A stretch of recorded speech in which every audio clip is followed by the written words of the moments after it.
Oh,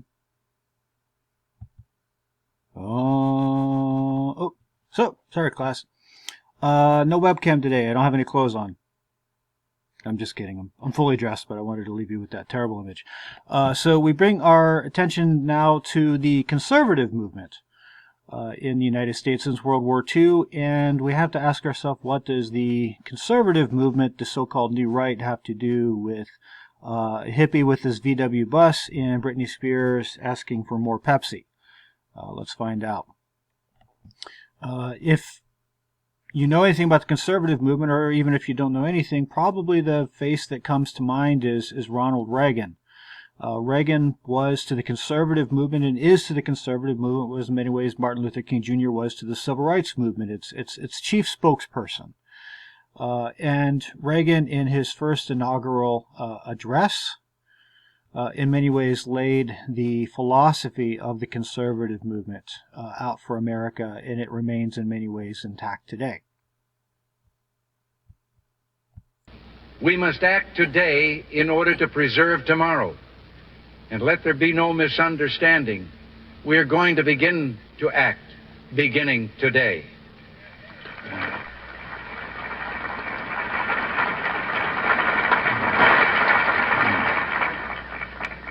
The economic ills we suffer have come upon us over several decades.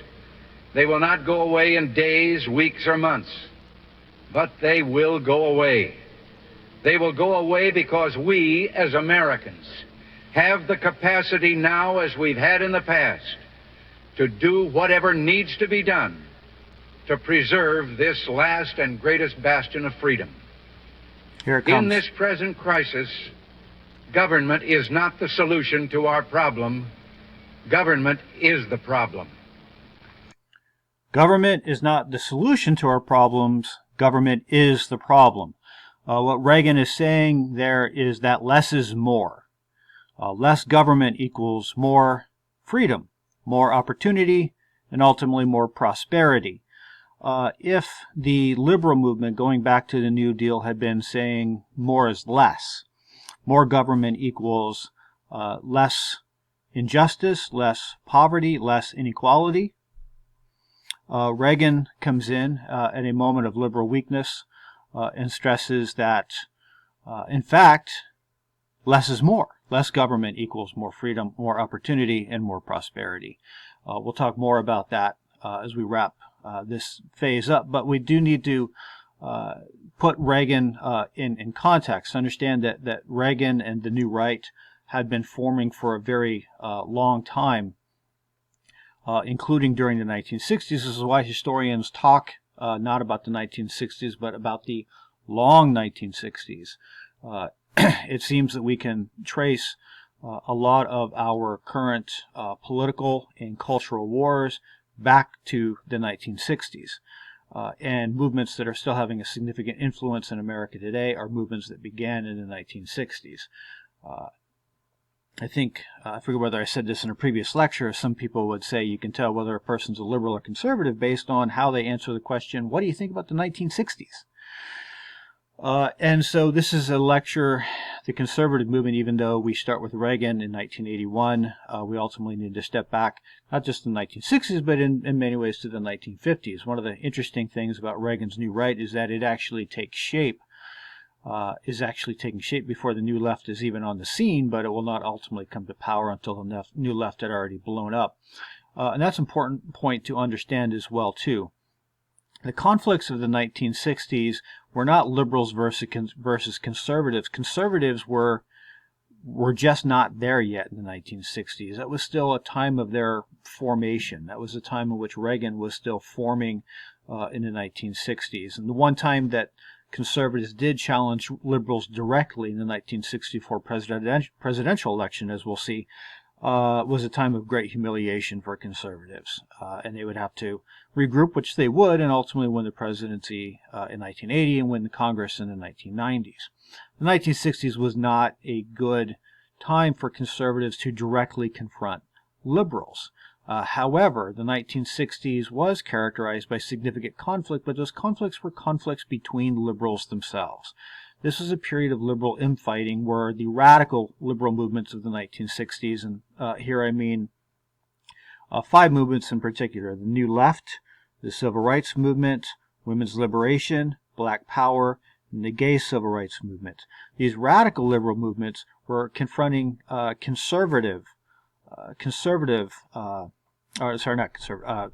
War liberal movements. This was the New Left, going after Lyndon Johnson, right? These were liberals who had a faith in government intervention in the economy, in society. This was ultimately best for the country. The radical liberals, the Cold War liberals, ultimately shared that conviction, but they had some significant divisions as well too. And the 1960s really ends when Cold War liberals and radical liberals can no longer kind of work together. In some ways, that crisis of leadership that I talked about in the previous lecture, the crisis of leadership in the 1970s, was a consequence of this liberal crack-up, this splintering of Cold War liberalism, or the Cold War liberal consensus, or New Deal liberal consensus, or liberal consensus. Historians use so many names to describe this, but that breakup after 1968 was in many ways brings in this crisis of leadership of the 1970s that ultimately conservatives will be able to use to their advantage. The persistent American weakness, and particularly liberal weakness, of the 1970s is something that conservatives will be able to build upon finally with the election of Reagan in 1980, and we still see that borne out even in the present today.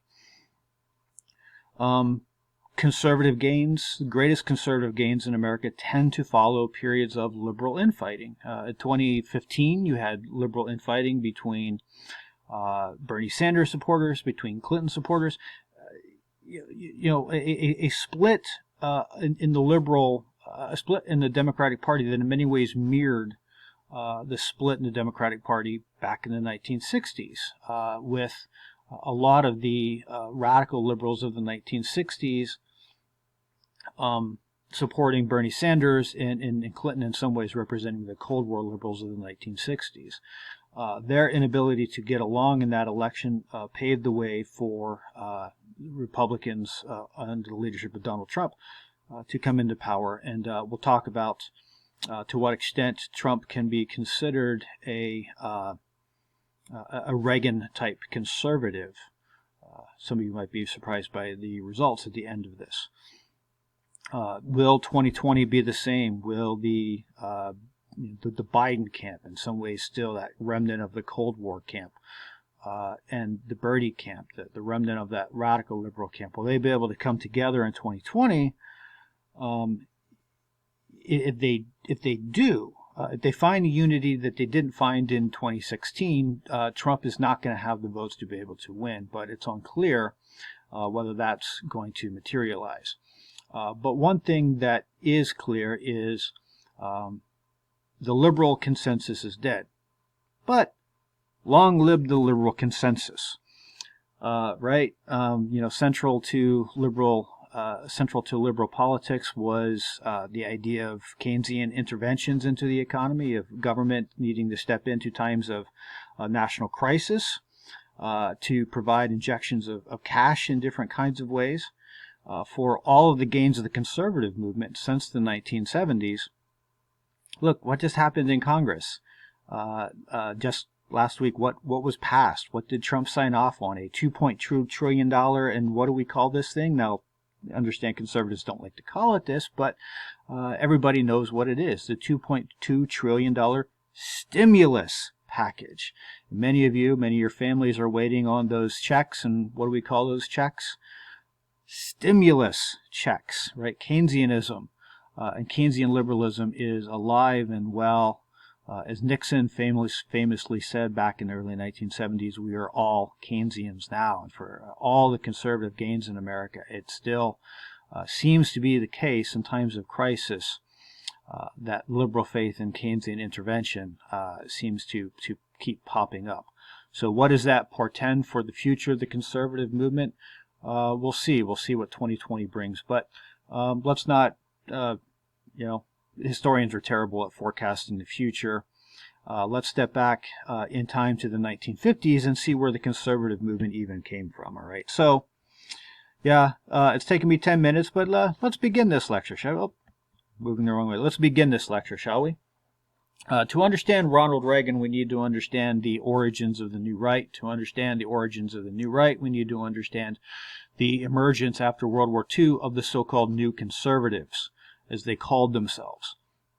The New Conservatives were a coalition, a very fragile coalition, potent but fragile, of three groups. And we're going to talk about these three groups first to begin. The traditionalists, the libertarians, and the conservative, for lack of a better term, I've never come up with a good name for these guys, the conservative anti-communists, as opposed to the liberal anti-communists, represented by a Harry Truman, for instance. So the first group after World War II of New Conservatives, the leaders of this kind of anti-New Deal coalition. In many ways, that's what united all of these groups, was an opposition to the New Deal. These New Conservatives first were led by the traditionalists.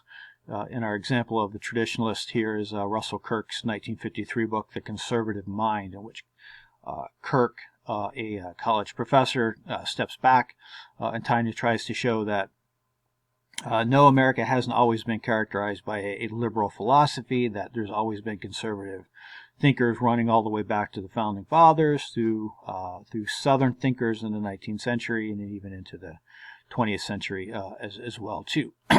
The traditionalists, their problem with America in the 1940s and 1950s is their feeling that traditional values, traditional moral groups, like church, like the family, like the neighborhood, these were eroding.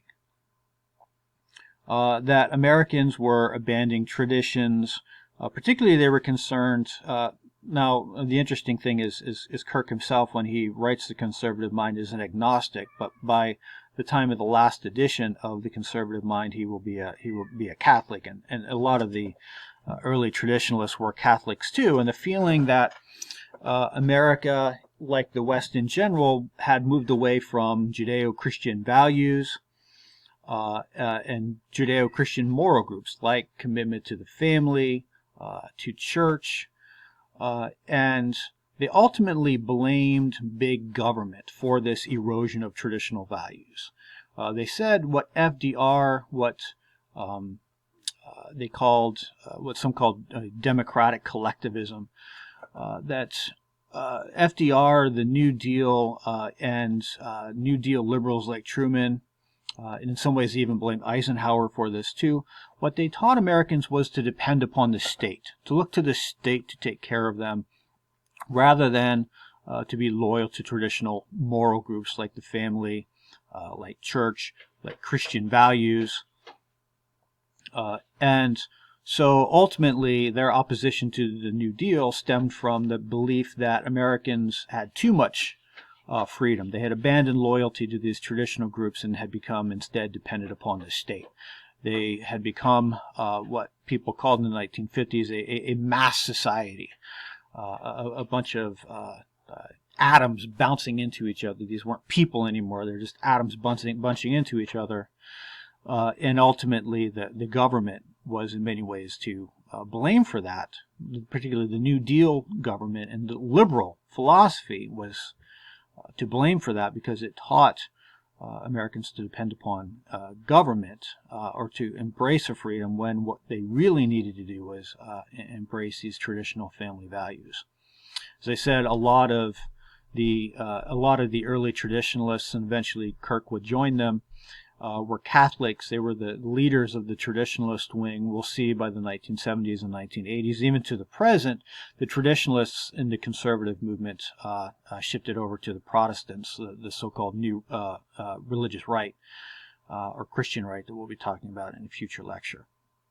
So those are the traditionalists. Traditionalists would be joined by libertarians in the 1950s. The Libertarian Handbook, written during the 1930s by the Austrian economist Friedrich Hayek, but translated into English in 1944. His book, The Road to Serfdom, became a popular book after World War II, as Reader's Digest kind of published a abbreviated version of it. Millions of Americans were reading Hayek's Libertarian Manifesto, The Road to Serfdom.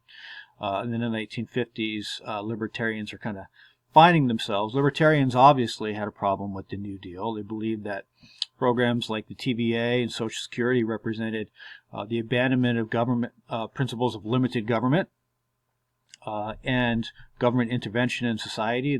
Libertarians rejected Keynesianism and thought Keynesianism did more harm than good, and ultimately markets should have free reign, and ultimately markets should be able to decide who succeeds, who fails, but ultimately the problem with libertarians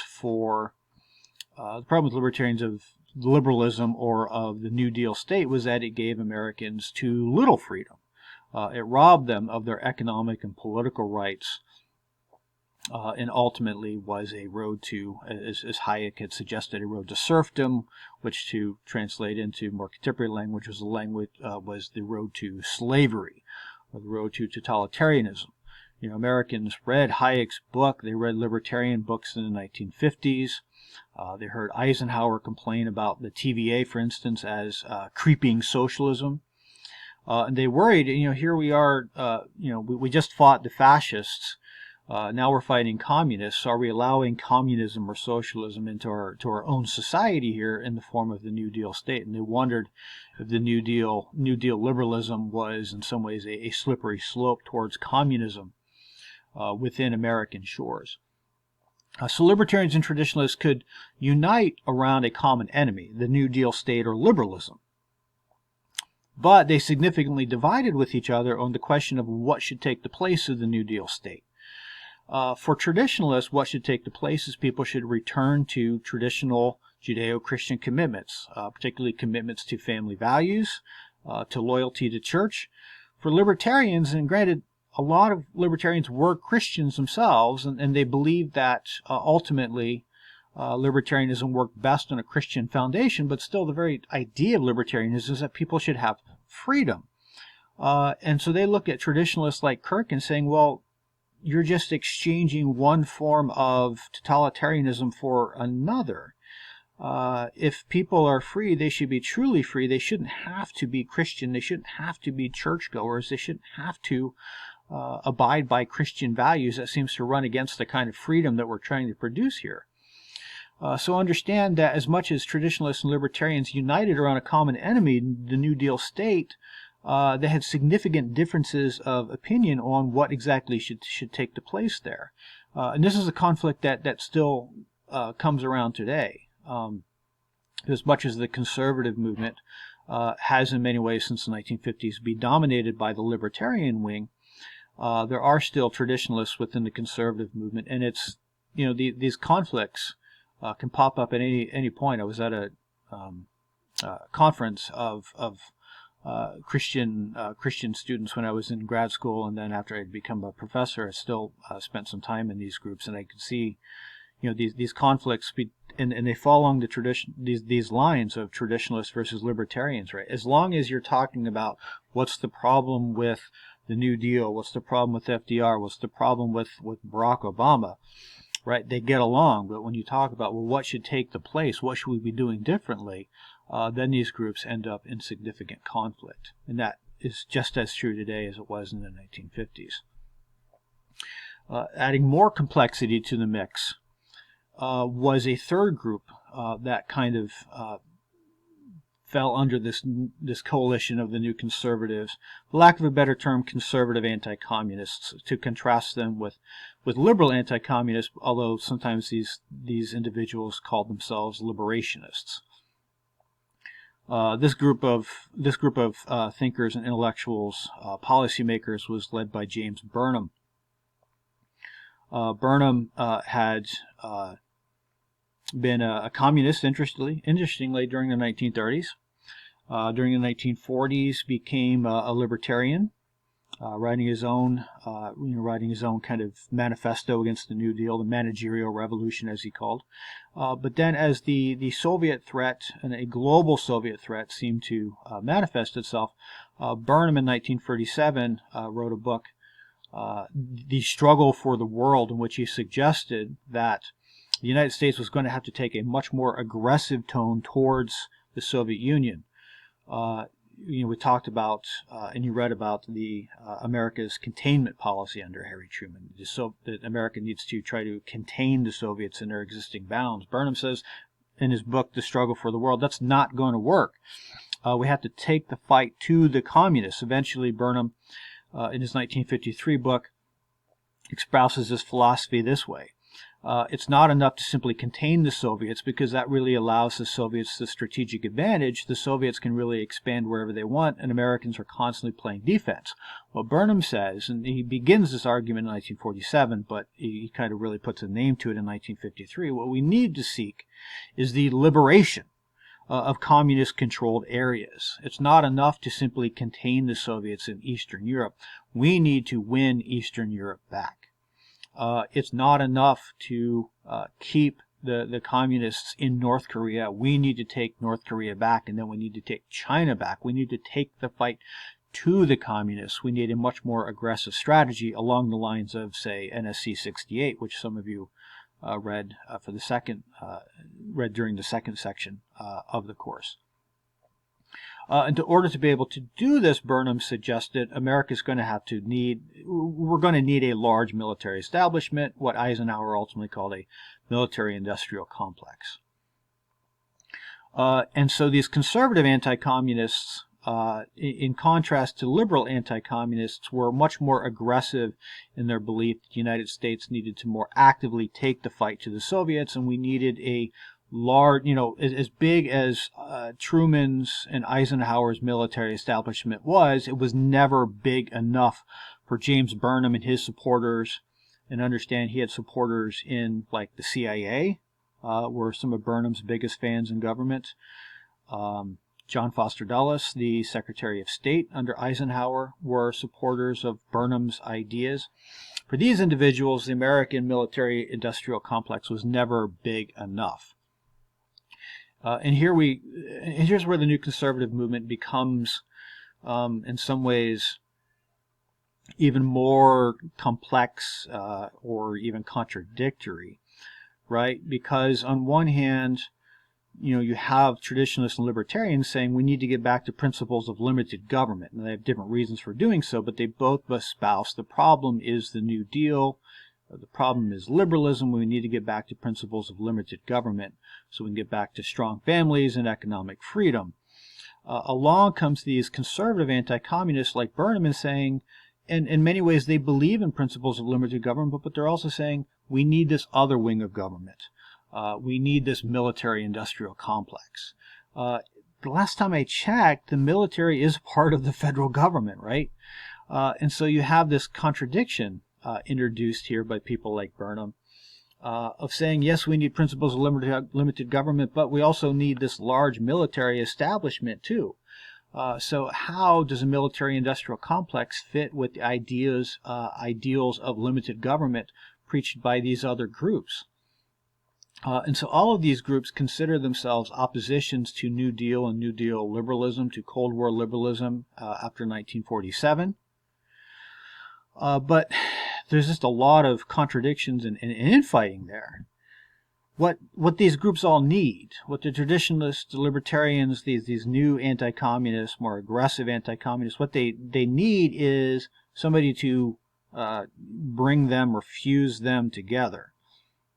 And that's where William F. Buckley Jr. comes in. You don't get a Ronald Reagan if you don't have a William F. Buckley Jr. first. Buckley is, in his own person, he reconciled all of these groups. Buckley was a devout Catholic, and he believed that the New Deal ultimately, along the lines of a Russell Kirk, Buckley believed that the New Deal and the whatever you want to call it, the nanny state, the slave state, collectivism, all of these things, destroyed or hurt traditional family values, hurt traditional Christian values by teaching people to depend on government instead of on each other, on the church, on family. So Buckley was a traditionalist as a conservative Catholic. He was a libertarian as well, too. Buckley was a devout believer in the philosophy of Friedrich Hayek.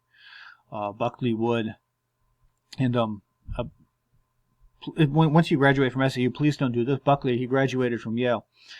He would write a book, God and Man at Yale, where he went through and he named all of these professors at Yale who he believed or argued were atheists or at least agnostics, were not good Christians. And then he went through and named all of these professors who taught what he called, collectivism or liberalism. And then he suggested at the end of his book that all of these professors at Yale should be fired.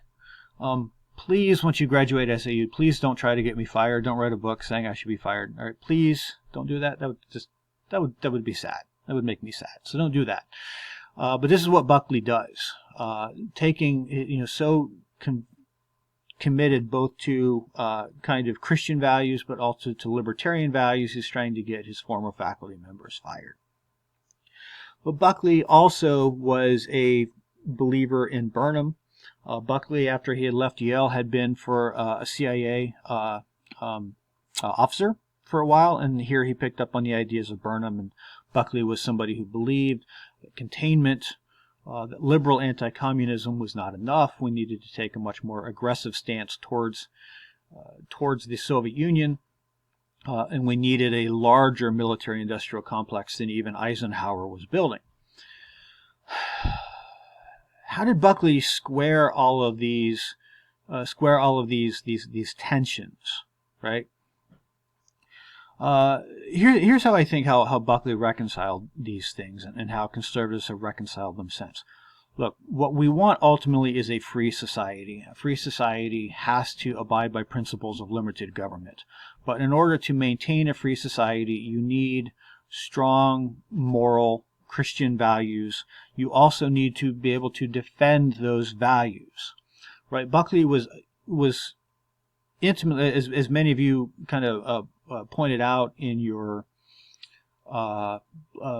discussion posts on Eisenhower's military-industrial complex, smartly pointed out, what good is democracy if we can't defend it, right? And so Buckley, in a 1952 article, The Republican Party in the Deep Blue Sea, where he said, here's what Republicans should stand for in 1952, he admits this contradiction between principles of limited government and needing a large military establishment, but he notes too, like, well, look, the only way we can defend ourselves against international communism is through having a large military establishment so that we can defend ourselves but also take the fight to them. He puts it this way.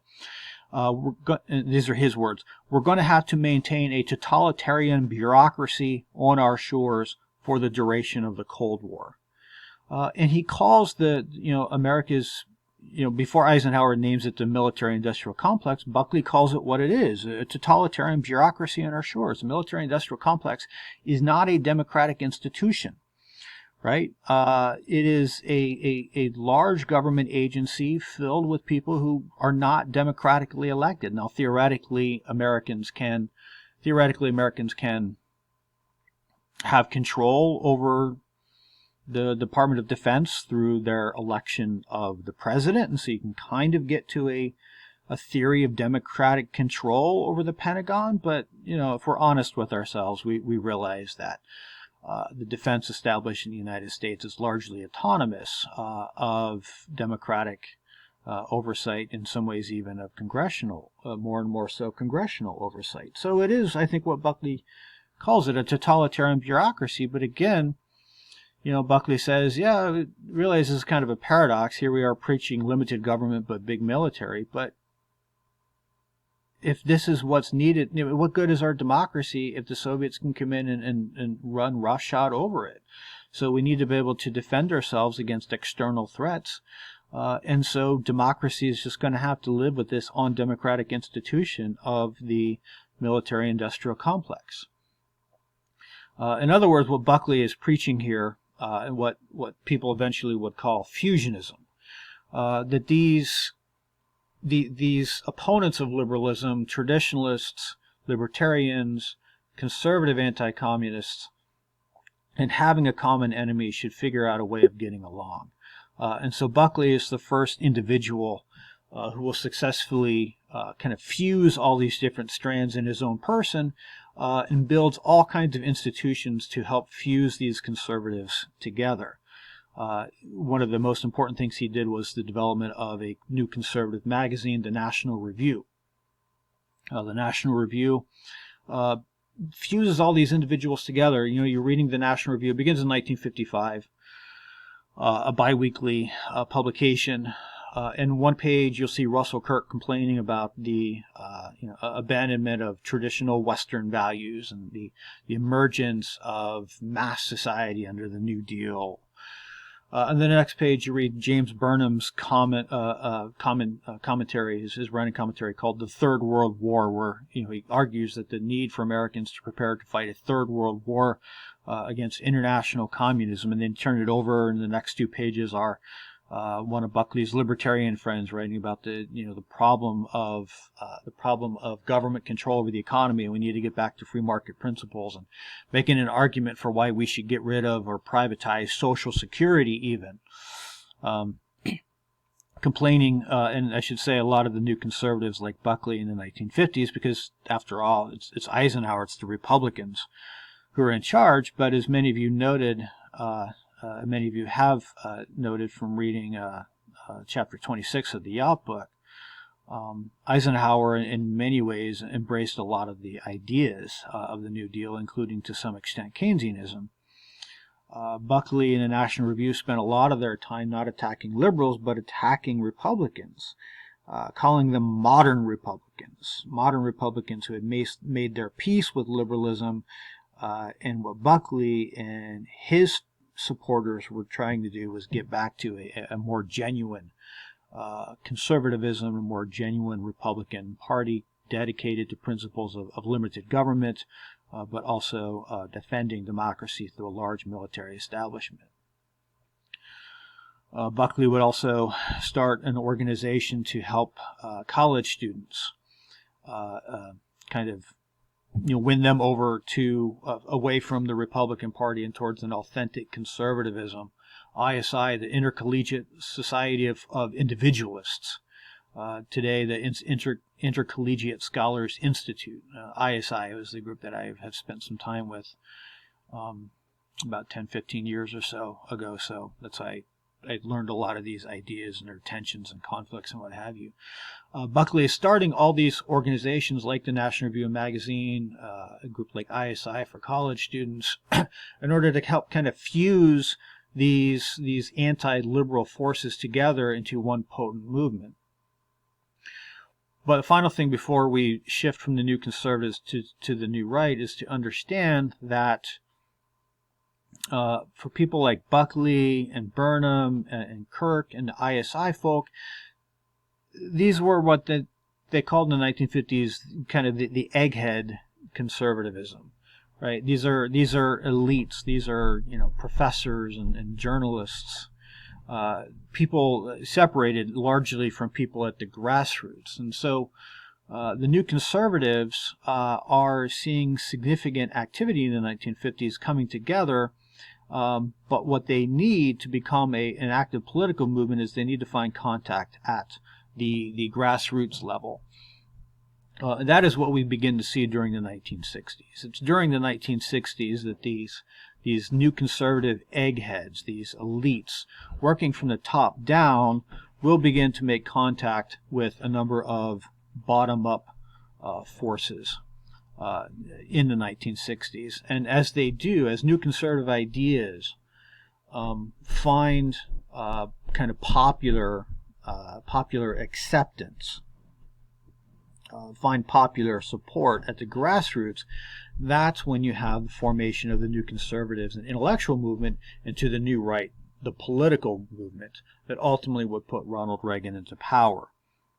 And so let's talk about what's going on in the grassroots in the late 50s and 1960s what's going on at the grassroots that's going to help these new conservatives find political power.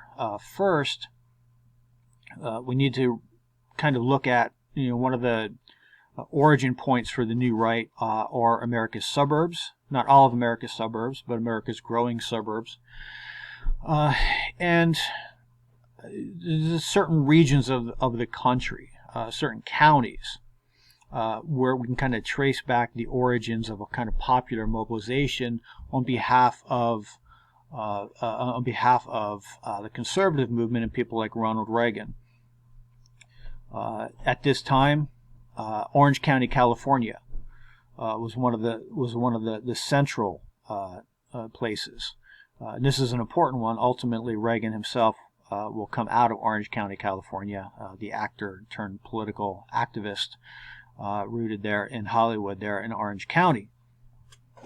It's in Orange County that historians have been able to trace back the development of a new kind of grassroots mobilization, many of it in many ways beginning with suburban housewives in Orange County who are just espousing a new politics, a politics of limited government and support for Christian values, and advancing Christian nationalism within the United States, and tying that to a large military establishment.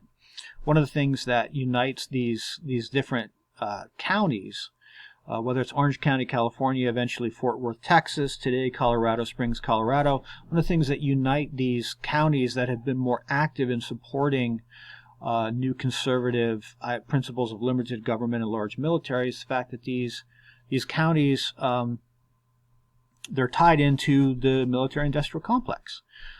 There's a lot of defense contracting. There's a lot of defense jobs in these regions. It's not an accident that this new politics of limited government and big military are coming out of Orange County, California, at a time in which, in the early 1960s, estimated 40% of everyone in Orange County worked for the Department of Defense as contractors, making weapons of little and mass destruction. America's so-called gun belt during the 1950s and 1960s. This kind of union of these counties in which you see large defense contracting going on were some of the first supporters of conservative causes and less is more kind of government, and ultimately a candidate like Ronald Reagan. And they are fusing together. Again, there's Christian revival going on in Orange County, but tying that into kind of libertarian ideals of belief in markets and freedom of opportunity, and tying that into a large military establishment as well too. So it's these particular counties as one place where we see the new right forming. In other suburbs, particularly in the South, but not just there, also in our own backyard of Detroit, the so-called white flight movement is another source of support for the new conservative movement. White flighters is just what it sounds like. These are white families who, starting in the 1950s and 1960s, in order to resist the integration of American society, they left neighborhoods and other public spaces that were integrating. The nonviolent side of massive resistance was the white flight movement. When the Supreme Court in 1948 struck down restrictive covenants, before 1948, neighborhoods, including in Detroit, could sign covenants with each other saying this is a whites-only neighborhood, and they would refuse to allow black neighbors to move into that region. The Supreme Court in 1948 says that's illegal. A lot of cities, including Detroit, would through churches and partnering with liberal organizations would sponsor open housing movements trying to integrate Americans' neighborhoods in the 1950s. The white flighters are those families who, when an African American family moved into their neighborhood, largely for racial reasons, they left. They left the city and they went out and began forming America's new suburbs. Now, it's not the case that everybody in the 50s and 60s and afterwards who left left the city for the suburbs did so for racial reasons. We think of Monica and Chandler at the end of, how did Friends end with them having kids and then wanting to move out into the suburbs? Were Monica and Chandler white flighters? I don't think so. I think they just wanted more space. They thought that ultimately the suburbs would be a safer place to raise their kids than in the city. So there's a lot of different reasons why people moved into the suburbs in the 50s and 60s, but we have to recognize that part of the thing that was driving them out was their resistance to integration. And this was happening all over the place. Where public spaces were integrated, white families left. When the busing systems in the South were integrated, white people started driving more cars. When public swimming pools were integrated, white families started joining country clubs, segregated country clubs. When schools were integrated, white families started sending their kids to Christian schools. Yes, the private Christian school movement after World War II was largely an effort to resist segregation. How much that was true in the North, where I went to a private Christian school starting in the 70s, how much that's true of a place like Michigan, that I'm not sure of, but in the South, they were segregation academies. Private Christian school enrollment just exploded in the late 50s and 60s as families just didn't want to send their kids to integrated schools. And white flighters too. What does this have to do with politics? When these families moved out to the suburbs, then their politics changed as well too. They believed in principles of limited government, largely because they didn't want to have to go through another Brown v. Board of Education. They didn't want to have to go through another Supreme Court decision telling them who could or who couldn't be their neighbors. And so white flighters instinctively believed in principles of limited government because they didn't want government integrating their new spaces. Finally, college students. Lest you were thinking that everybody in the 1960s, all college students were a bunch of radical left, radical liberals. This is not the case. College students abandoned the Republican Party, joined William F. Buckley Jr.'s organization in 1960, the Young Americans for Freedom. They had their own statement, and I'm sorry, I'll get this to you. Just as the New Left had the Port Huron statement, the Young Americans for Freedom in 1960 drafted what they called their Sharon Statement, and it was because they had met at Sharon, I think, Massachusetts. William F. Buckley Jr. is one of his houses. They met there to launch this new conservative college group, opposition to liberalism, obviously, but opposition to modern republicanism and the young Republicans as well. These Young Americans for Freedom wanted to promote candidates like William F. Buckley Jr. And the person who would, in many ways, bring all of these groups, all these individuals we've been talking about together, the Young Americans for Freedom, were big believers in Barry Goldwater. Just like you don't get Reagan if you don't have William F. Buckley Jr., you also don't get Reagan unless you have Barry Goldwater first. And so I'm not sure many of you have heard about Barry Goldwater. Usually if you have, you'd known about his disastrous presidential campaign of 1964. But we need to kind of rethink the importance of Barry Goldwater. Goldwater was a senator from Arizona. He was an anti-New Deal senator. He spoke against the New Deal, but he was also is kind of James Burnham anti-communist too. I mean, he wanted America to take a much more aggressive posture towards the Soviet Union. He joked about lobbing nuclear weapons into the Kremlin. Many people thought that this guy wanted to have like a nuclear conflict with the Soviet Union. And so Goldwater in Congress was always kind of marginal, but among new conservatives like Buckley and Kirk, and among these grassroots groups like the White Flighters, like the Orange County, California people, Goldwater seems to be the kind of Republican that they've been looking for. So if the National Review is a fusion force bringing traditionalist, libertarian, and conservative anti-communist intellectuals together, the Goldwater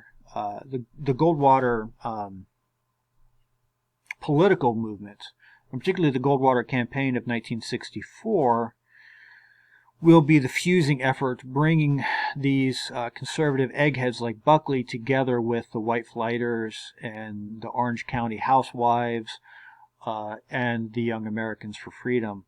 Goldwater will be the candidate to fuse all of these groups together.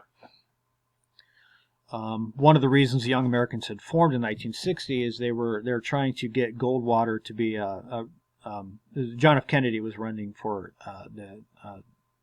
the Democratic Party nomination. On the other side was Richard Nixon, and a lot of the National Review people, Young Americans for Freedom, they were trying to get the Republicans, trying to get Nixon to nominate Barry Goldwater as his running mate, because they saw, again, Goldwater as kind of somebody who espoused both their anti-liberal but also their anti-modern Republican Party ideals as well too. So they really wanted to get Goldwater on that ticket. Ultimately, Nixon picked the New York liberal Republican Nelson Rockefeller, another modern Republican, as National Review called him, and Nixon lost pretty badly to JFK. The lesson for the New Conservatives and for the Young Americans for Freedom was not that our ideas were too radical. It was rather that, the Republican Party just didn't listen to him at the time, and we needed to work harder to convert the Republican Party over to new conservative, less is more ideals, rather than be content with trying to get Barry Goldwater to be the vice president of the United States. What all of these conservative groups commit themselves to, including, Hillary Clinton. If you can imagine this, Hillary Clinton started her political life in the 1960s as a so-called Goldwater gal, as a college student who believed that they needed to put Barry Goldwater in the White House, not as vice president, but as president of the United States. And between 1960 and 1964, while the New Left is trying to, joining the civil rights movement, the New Left is developing the Port Huron Statement. All of these radical liberal movements are gaining all kind of media attention a lot more quietly. This new conservative movement is transforming itself into a political movement known as the New Right, and they're doing so mobilizing around the Goldwater campaign. I mean, it's the Goldwater's active courting of people like Russell Kirk to write on his behalf, active joining with people like Buckley Jr. in rallies in Madison Square Garden where 30,000 people came out, to the people who are trying to work through their local and state Republican parties to get them to support a candidate like Goldwater. This is going on in Orange County. White Flighters love Barry Goldwater because Goldwater is a staunch critic of civil rights legislation. Now, he says he does so from a libertarian standpoint. Goldwater will say, "I'm not racist. It's not that I think segregation is a good thing," Goldwater would say, but rather the federal government should not be forcing state and local governments or be forcing people at the grassroots to have to integrate who don't want to integrate. And so however Goldwater rationalized his anti-civil rights stance, it was still an anti-civil rights stance. And so ultimately the White Flighters were drawn very much to a Goldwater campaign too, because he believed that they would protect their new all-white suburbs that they were developing. And college students just loved college students always looking for the rebel, found the rebel, in this case, not in the form of a Martin Luther King Jr. Well, they didn't all find their rebel in the form of a Martin Luther King Jr. Or in the form of a Che Guevara. Some of them found their Che Guevara in the form of a Barry Goldwater. So Goldwater, with this newfound grassroots support, with an intellectual support of William F. Buckley Jr. and the National Review, will win the Republican nomination in 1964. He's going to go up against Lyndon Johnson. Remember that Kennedy was assassinated in 1963. So Johnson vice president, will now be running for president. I don't know that anyone could have, I don't know that anyone was going to be able to beat Lyndon Johnson, but it certainly wasn't going to be Goldwater. Goldwater was just seen, particularly after the country having gone through the Cuban Missile Crisis. To have a candidate saying whose catchphrases are things like, extremism in the defense of liberty is no vice. Well, Americans are saying, certain extremism, like wanting to start a nuclear war with the Soviet Union, that might be a vice. That might be going too far. Goldwater was seen as way too extreme, and his supporters seen as way too extreme for where America was at in 1963 and 1964, when the Cold War consensus, the Cold War liberal consensus, was really strong at that point. You can see Goldwater's slogan there, his supporter slogan, "In your heart, you know he's right." Goldwater critics turn around and says, "In your guts, you know he's nuts." Or in your heart, you know he might, meaning he might start a nuclear war with the Soviet Union. It's during this campaign you get the most famous attack ad in American history, the so-called Daisy ad.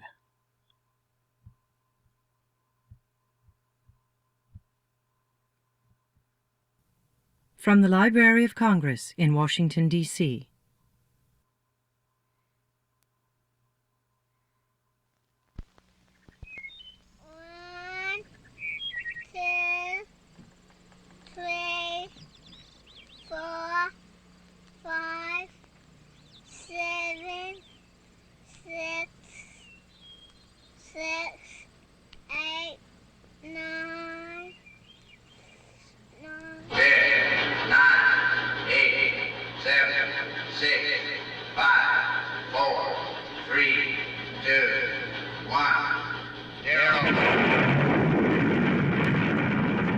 These are the stakes. To make a world in which all of God's children can live, or to go into the dark. We must either love each other, or we must die. Vote for President Johnson on November 3rd. The stakes are too high for you to stay home.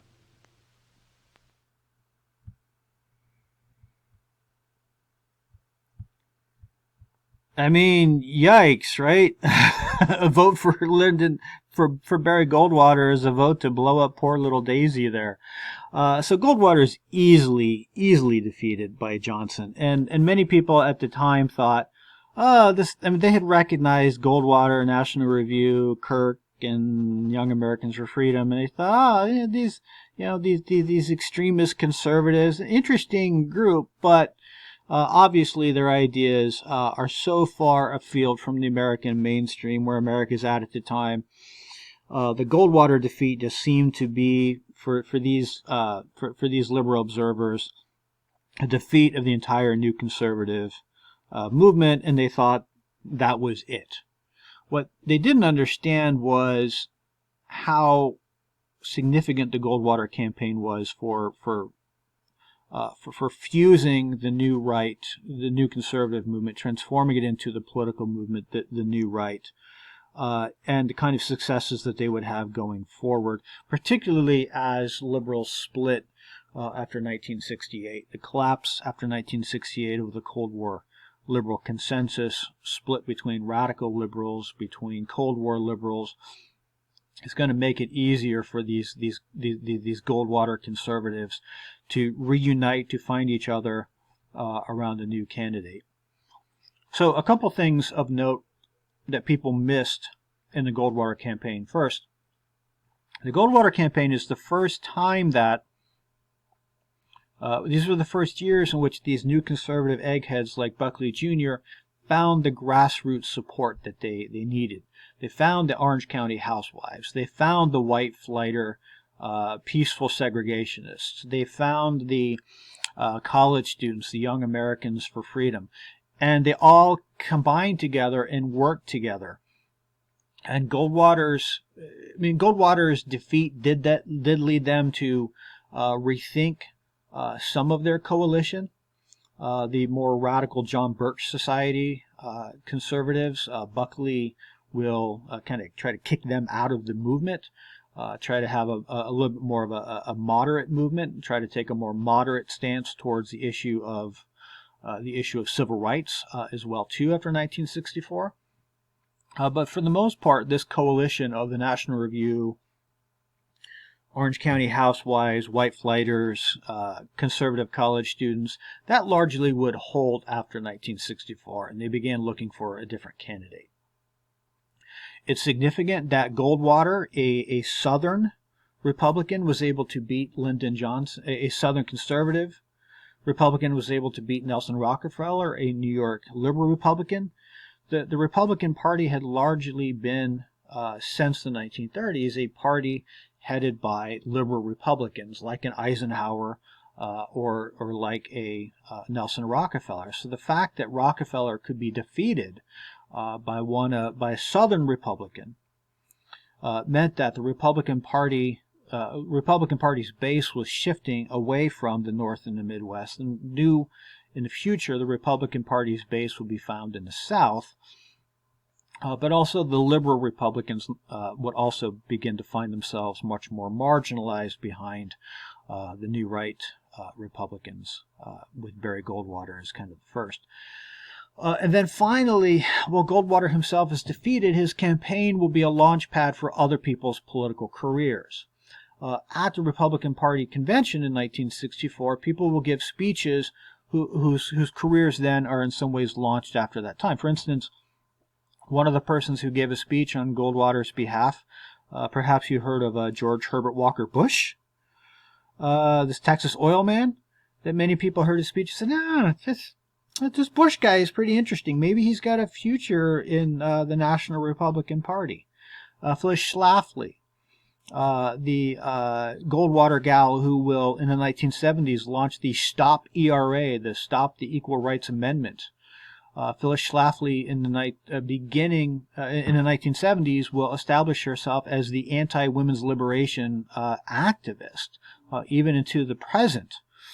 Her career started as a Goldwater gal back in 1964. And then the most famous speech to come out of this era was from the actor turned political activist Ronald Reagan. His Time for Choosing speech, which you can see on YouTube, was the most famous political speech on either side to come out of this era. Put Reagan on everybody's radar screen. Reagan would go on to win the governorship of California in 1966, where he would begin to, in many ways, establish or practice new right principles of limited government, rolling back the welfare state, calling for a larger defense establishment. Reagan will run for the nomination for the Republican Party in 1976 against Gerald Ford. He will lose, but nevertheless, he is still recognized as kind of Goldwater 2.0. That all of these different groups we've been talking about will lend their support to. And with a very weak Jimmy Carter in the late 1970s, Ronald Reagan will be able to win the presidency, and with a liberal, a kind of liberalism still fairly institutionalized in Congress and throughout the country, Reagan will be a spokesperson for this new conservative movement, espousing government is not the solution to our problems, government is the problem. The Reagan Revolution is summarized in that phrase. Government is not the solution to our problems. Government is the problem. Right? From the 1930s to the 1960s, what had Americans been learning? Government is the solution to our problems. Government can provide a robust welfare state. Government can provide for our defense against fascists, against communists. That no longer seems possible in the 1970s, and so Ronald Reagan is able to come in with a different message. Government is not the solution to our problem. Government is the problem. As I said, you can summarize the Reagan Revolution, you can summarize the conservative philosophy in 3 words: less is more.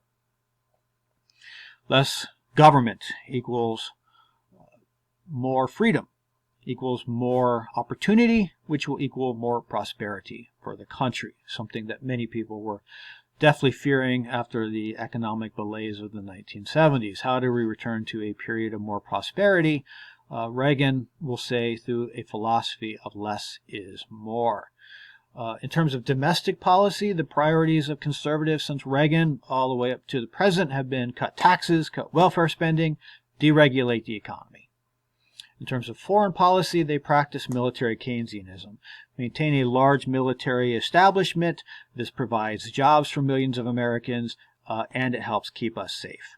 So, limited government principles while maintaining a large military establishment is what Reagan taught. It is what, as Republicans would take over Congress in 1994, that they would begin to be able to institute. And then in the 21st century, conservatives had, some gains, some fallback, certainly under the Bush administration, all the way up to the Trump administration. Is Donald Trump a Reagan conservative? Well, go through the checklist. Does Donald Trump believe in tax cuts? Yeah. Does he believe in cutting welfare spending? Ultimately, yes, and he has promised in a second Trump administration there will be cuts, meaning cuts to welfare spending. Does Trump believe in deregulation of the economy? One of the first things he did in his first year was sign executive order after executive order. It was all about abandoning Obama-era regulations. Does Donald Trump believe in military Keynesianism? As we've noted in our discussion board posts, the United States is currently military budget of about $750 billion. Yes, of course, Donald Trump believes in defense spending and large defense spending. So is Donald Trump a Reagan conservative? Of course, Donald Trump is a Reagan conservative. So I end on this point. If you do not like Donald Trump, you don't like Ronald Reagan. See you in part 2.